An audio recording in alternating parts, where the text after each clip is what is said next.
Now what I want to talk about is the rectangle tool. Now rectangle tool, like you can see, like I've been making mention of it since I was to get to rectangle tool. Immediately we get to rectangle tool, that's when we start working on a few projects. Now for rectangle tool, now we are on the rectangle tool. With the rectangle tool, we're also going to explain the color theorem. So we are working hand in hand with all of these few things. So both rectangle tool, circle, and the polygon tool, with all of these things, we'll be working hand in hand with the color theorem. So we're majorly working with this color palette here and the color palette down here where my mouse is moving around. You understand? So now with that being said, let's also see what we can use the rectangle tool to do. So for the rectangle tool, from the word rectangle, it's used to draw rectangle shape. So how do you do that? You just click on the rectangle tool and then you come here and then draw out the rectangle shape you want to do. And to do that, you just to left click and drag, left click and drag. Do you understand? So left click and drag, left click and drag. You can see I'm drawing out whatever kind of shape I want with my rectangle. And if I want to just quickly manipulate these things, I just go over back to my pick tool, and then let's say I want to reposition them properly and put them in their respective places. If I want to resize it, just click on it once, hold down my shift and move my mouse to any of the edges. Remember, do not use the sides. Do not use the sides. Only use the edges to adjust your shape. Only use the edges to adjust your shape. Do not use the sides. Do not use the sides. Do you understand?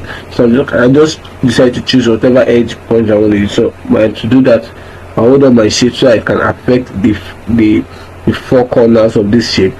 But then if I'm not holding on my shift, I'm just doing this, then it's just affecting only one side. It's just one-sided. If you can see, I'm not holding on my shift, so that's why it's one-sided.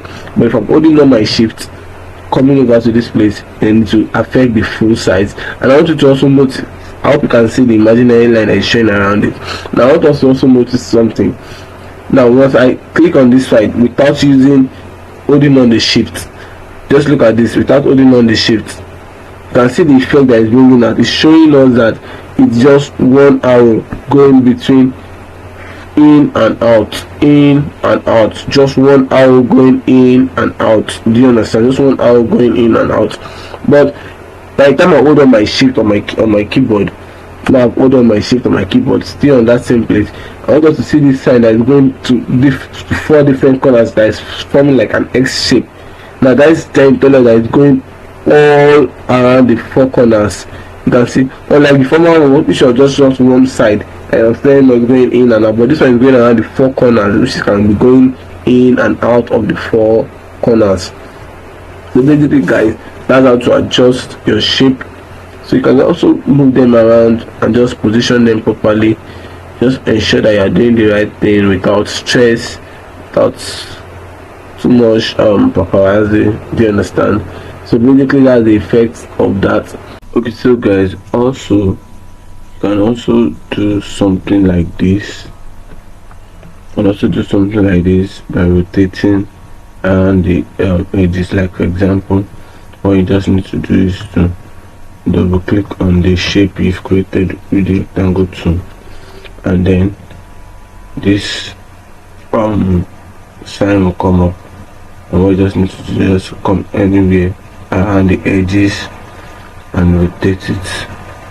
Do you understand? So you can also do something like this by rotating the edges, double click and rotate. Do you understand? So basically that's how that is done. Okay, so now that we've known about that, another thing that we need to talk about is how to get the full size of this desktop, to give it a shape. Do you understand? To apply a color on this full desktop background. I see this thing is not movable. Do you understand? But to make it movable, we need to apply common methodology on it. So because we're using Coreldraw 19, although on some others Coreldraw surfaces it differs, but because we're using Coreldraw 19, there's a way we can apply it there. So for Coreldraw 19, the best way to do it is just to come over to the rectangle box here and double click. Just double click on it, then it will show automatically. It will bring out this, it will draw out a rectangle around this desktop here, this imaginary white box you are seeing here. So let's just do that and see. Come over to your rectangle and double click. There you go, you can see. So let's just move back to our pick tool and see if truly it has been applied. You can see that here we now have the box around it. So let's see if you can move it around. You can see now it's movable. You see. So basically that's how to do that. Also, in the same way, you can also apply colors to it. Now I was making mention of something earlier when I was telling us that there are different ways to apply colors. And remember I said when we're working with these shapes, which is the rectangle, the ellipse, and the polygon tool, we will be applying and working hand in hand with the color theorem. So, and the different types of color. Remember earlier I explained, I just gave a brief intro about the different types of color, which are two types of color. Number one, we have the fill color and the outline color.